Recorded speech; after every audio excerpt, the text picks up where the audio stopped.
प्यारे बच्चों, आज हम लर्निंग आउटकम्स आधारित लर्निंग गैप सामग्री अर्थात ब्रिज कोर्स में कक्षा 6वीं विषय सामाजिक विज्ञान अध्याय 6 मानचित्र बोलती इमारतें पढ़ेंगे, समझेंगे और उस पर आधारित अभ्यास कार्य देखेंगे। अब हम देखें लर्निंग आउटकम्स EVS 510। विषय वस्तु का संक्षिप्त परिचय। मानचित्र पृथ्वी की सतह या इसके एक भाग का पैमाने के माध्यम से चपटी सतह पर खींचा गया चित्र है। मानचित्रों से एक ग्लोब की अपेक्षा हमें ज़्यादा जानकारी मिलती है। मानचित्र विभिन्न प्रकार के होते हैं, जिनमें से कुछ के नाम इस प्रकार हैं: भौतिक मानचित्र, राजनीतिक मानचित्र और थीमेटिक मानचित्र। तो मानचित्र यानी नक्शा भी हम सामान्य भाषा में बोलते हैं, तो उससे ज़्यादा जानकारी हमें ग्लोब में मिलती है। और नक्शा यानी मानचित्र कई प्रकार के होते हैं, उसमें यहाँ पर 3 प्रकार के दिए हैं: भौतिक मानचित्र, राजनीतिक और थीमेटिक मानचित्र। मानचित्र हमारे लिए बहुत उपयोगी होते हैं। यह हमें कई बातें एक साथ समझा देते हैं। किसी भी मानचित्र में 3 मुख्य घटक होते हैं। नंबर 1, दिशा। अधिकतर मानचित्रों में ऊपर दाहिनी तरफ तीर का निशान बना होता है, जिसके ऊपर अक्षर N लिखा होता है। तीर का निशान उत्तर दिशा को दर्शाता है। जब आप उत्तर के बारे में जानते हैं, तब आप दूसरी दिशाओं जैसे पूर्व, पश्चिम और दक्षिण के बारे में पता लगा सकते हैं। हम दिक्सूचक की सहायता से भी किसी स्थान की दिशा का पता लगा सकते हैं। तो जो नक्शा होता है, नक्शा में ऊपर की तरफ एक तीर का निशान लगा रहता है, जिसे उत्तर दिशा कहते हैं। और जैसे इसके विपरीत दिशा में दक्षिण, और दाहिनी तरफ जैसे हम पेज खोलते या हम नक्शा को पेज खोलने के हिसाब से पुस्तक में रखें, तो दाहिनी ओर पूर्व और बाईं ओर पश्चिम। 2, प्रतीक। किसी भी मानचित्र पर वास्तविक आकार एवं प्रकार में विभिन्न आकृतियां जैसे भवनों, सड़कों, पुलों, वृक्षों, रेल की पटरियों, बसाहट, खनिज क्षेत्रों को दिखाना संभव नहीं होता है। इसलिए वे निश्चित अक्षरों, छाया रंगों या रेखाओं का उपयोग करके दर्शाए जाते हैं। यह प्रतीक कम स्थान में अधिक जानकारी प्रदान करते हैं। अब यहाँ पर आपको ये संकेत बताए गए हैं, तो इनको आप अच्छे से देखें। और नक्शे में जो ये संकेत होंगे, तो ये इसी के लिए दर्शाए जाएंगे। सबसे पहले रेलवे लाइन, बड़ी लाइन इस तरह से। मीटर लाइन, इसमें एक लाइन खींचेंगे, कट कट कट कर के निशान लगा देंगे, दूसरे प्रकार का चित्र। और रेलवे स्टेशन के लिए इस प्रकार, और यहाँ पर RS लिखा है, रेलवे स्टेशन। सड़क 2 प्रकार की, पक्की और कच्ची। तो पक्की के लिए इस तरह से और कच्ची के लिए डैश डैश लाइन से। सीमा, अंतर्राष्ट्रीय, राज्य और जिला। तो अंतर्राष्ट्रीय के लिए इस प्रकार, राज्य के लिए इस तरह और जिला के लिए डैश डैश। नदी, कुआं, तालाब, नहर और पुल। तो नदी के लिए इस तरह, कुआं के लिए इस तरह, तालाब इस तरह, नहर और यह है पुल के लिए।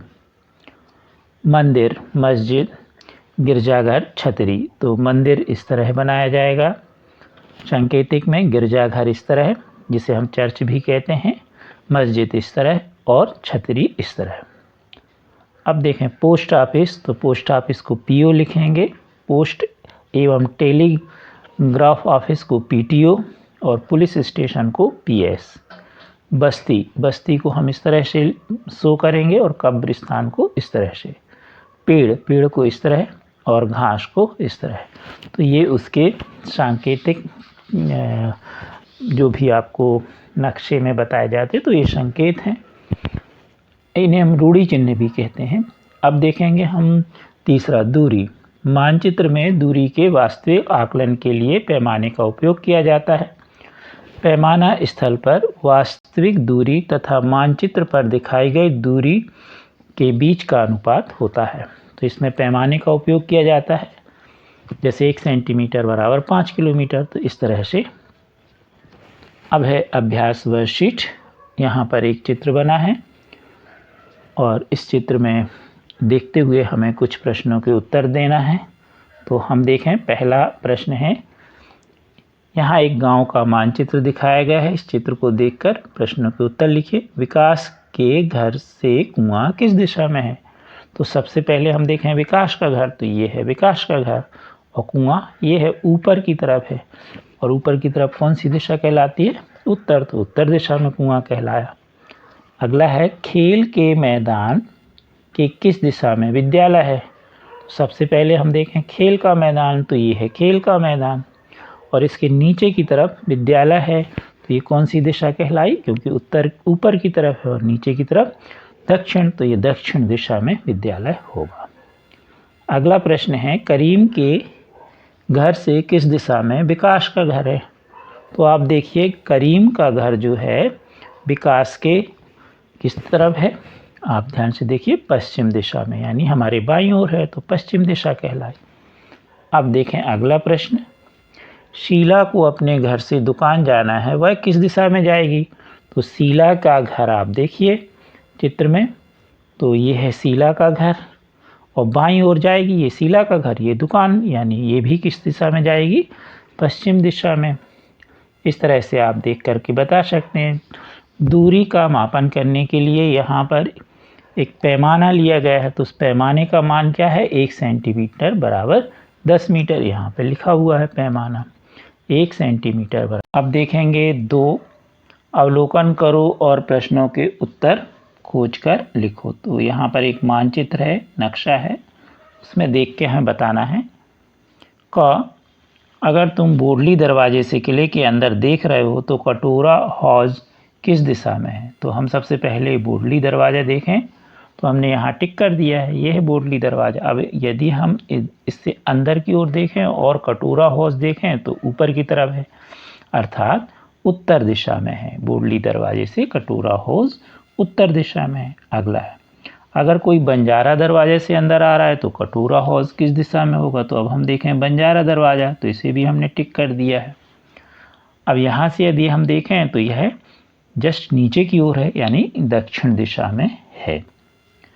अगला प्रश्न है, बालाहिसार से तुम किस दिशा में चलोगे कि मोती महल पहुँच जाओ? तो अब हम देखें बालाहिसार, तो बालाहिसार ये है, और मोती महल किस तरफ है? दाहिनी ओर, यानी पूर्व दिशा की ओर, ये लिखा है पूर्व दिशा। अब अगला देखें हम, किले के बाहरी दीवार पर कितने दरवाजे दिख रहे हैं? तो हम दरवाजे देखें, और हम बोडली दरवाजे से ही अगर हम शुरू करें, और दरवाजे का चिन्ह इस तरह से होता है संकेत, 1 2 3 4 5 6 7 8 और एक ये हो गया 9, तो कुल कितने दरवाजे हो गए? 9। अब अगला प्रश्न हम देखें, गिनकर बताओ कि किले में कितने महल हैं? तो 3 महल हैं, शाही महल, मोती महल और महल तारामती। अब हम देखें तो उसमें लिखा भी है, महल शब्द लिखा है, तो आप ध्यान से देखिए, यहाँ से ये शाही महल लिखा है, ये महल तारामती लिखा, और ये मोती महल, तो ये 3 महल हो गए। अगला प्रश्न है आपका, पानी के लिए क्या क्या इंतजाम दिखाई दे रहे हैं? तो आप ध्यान से देखिए, पानी के लिए 5 बावड़ी बनी हुई है, और बावड़ी को जो संकेत है वो कुछ इस तरह से है, तो ये बावड़ियाँ हैं, इनको गिन लीजिए, तो ये 5 हैं। अगर हम गिने 1 2 3 4 और ये हो गई आपकी 5, तो ये 5 बावड़ियाँ हैं पानी के लिए। एक कुआं टाइप का रहता था पहले, जिसे हम बावड़ी कहते थे, और उसमें सीढ़ियाँ लगी रहती थी, वह उससे नीचे उतर के और पानी भरा जाता था। आपके यहाँ पुराने यदि कोई मंदिर हैं या किले वगैरह, तो वहाँ आपको बावड़ी देखने मिल जाएगी। अब देखें हम तीसरा नंबर, चित्र में देखकर बताइए। तो ये भी एक मानचित्र है, और इसे आपको देखना है और बताना है। पहला है, तालाब, नदी, बसंतपुर, पोस्ट ऑफिस, गिरजाघर, ये रेलवे लाइन की किस दिशा में है? तो पहले हम रेलवे लाइन देखें, तो ये रेलवे लाइन है। अब इसमें हम देखें सबसे पहले तालाब। तो तालाब ये बना हुआ है, तो तालाब किस दिशा में है? उत्तर दिशा में। और एक और चीज़ देखें, बसंतपुर भी इस तरफ है, ऊपर की तरफ, यानी ये भी उत्तर दिशा में है। अब अगला है नदी। तो नदी ये है, तो नदी नीचे की ओर है। नीचे की ओर मतलब कौन सी दिशा? दक्षिण दिशा में। पोस्ट ऑफिस PTO लिखा है, तो ये किस दिशा में है? ये भी दक्षिण दिशा में है। और अगर हम इसको देखें, अगला क्या है आपका? गिरजाघर। तो ये है गिरजाघर, तो ये भी इसकी दक्षिण दिशा में है, तो ये दक्षिण दिशा में है। क्योंकि रेलवे जो लाइन है वो पूरी मानी जाएगी, यहाँ से ये आगे तक जाएगी, इसलिए इसके नीचे जो कहलाई वो दक्षिण दिशा और ऊपर कहलाए वो उत्तर दिशा। अब अगला प्रश्न है इसी में, नदी किस दिशा में बह रही है? तो आप देख रहे हैं नदी नीचे की तरफ आ रही है, मतलब दक्षिण दिशा में बह रही है। फिर अगला प्रश्न है कि संकेत चिन्ह बनाइए। तो ये संकेत चिन्ह आप अपने जो अभी आपने शुरू में पहले पेज में देखा उसके अनुसार आप बना दीजिए। अब नीचे लिखा है विभिन्न स्थलों को संकेत या प्रतीक चिन्ह को दर्शाते हुए अपने जो भी आप गांव में रहते हैं शहर में उसका यहाँ पर एक नक्शा बनाना है। तो आप नक्शा बनाइए और अपने विषय शिक्षक को बता दीजिए कि ये हमने नक्शा बनाया है, तो बता देंगे सही है तो सही, अगर कहीं कुछ सुधार की ज़रूरत है तो वो बता देंगे कि यहाँ सुधार की आवश्यकता है। अगला है स्व आकलन। स्थल पर वास्तविक दूरी और मानचित्र पर दिखाई गई दूरी के बीच के अनुपात को क्या कहते हैं? तो पैमाना कहते हैं। अगला, यदि आप डूबते सूर्य को देख रहे हो तो आपके दाहिनी तरफ कौन सी दिशा होगी? तो उत्तर दिशा, क्योंकि जब हम उगते सूर्य को देखते हैं तो दाहिनी ओर दक्षिण होती है। अब हम जस्ट विपरीत दिशा में जब हम सूर्य की तरफ उगते सूर्य को देखते तो सामने होगी कौन सी? उत्तर, और पीठ की तरफ होगी आपकी दक्षिण, पीठ की तरफ पश्चिम, आपके चेहरे की तरफ पूर्व और पीठ की तरफ पश्चिम, दाहिने हाथ की तरफ दक्षिण और बाएं हाथ की तरफ आपका उत्तर हो जाएगा। लेकिन यहाँ पर आप पश्चिम की तरफ यानी सूर्य के डूबते तरफ करेंगे तो दाहिनी ओर उत्तर दिशा होगी। अगला है, मानचित्र में ऊपर की ओर तीर के द्वारा कौन सी दिशा बताई जाती है? तो उत्तर दिशा। और अंत में है, बसाहट, पुल, बड़ी रेलवे लाइन और मंदिर का संकेतों के द्वारा किस प्रकार प्रदर्शन किया जाता है? तो ये सब आप जो भी संकेत, जहाँ जैसे ये संकेत इसमें रेलवे लाइन, नदी आदि, तो ये हमने आपको पहले पेज में बताया, तो उसको देख करके आपको संकेत बना देना है। एक बार फिर से देख लें हम, तो सबसे पहले पेज में ये दिए गए हैं, तो इनसे जिसका पूछा जाए उनके ये संकेत बने हुए हैं, तो इन संकेतों को वहाँ पर भर दीजिए। आप हमारे चैनल को शेयर सब्सक्राइब अवश्य कीजिए। Thank you.